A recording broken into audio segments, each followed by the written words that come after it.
The following steps are for those who are upgrading SuccessWare from an older version or are reinstalling.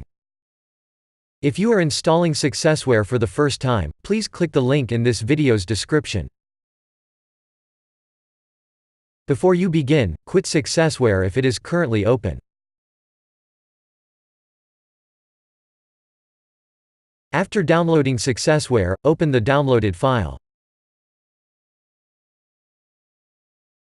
Read the license agreement in full, and if you accept its terms, click Agree.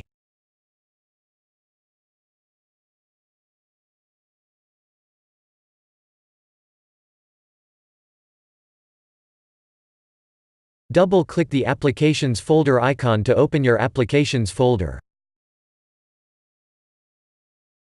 Then open your SuccessWare folder.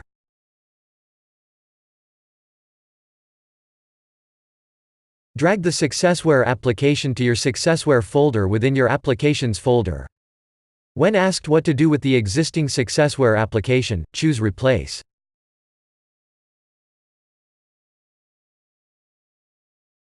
And you're done.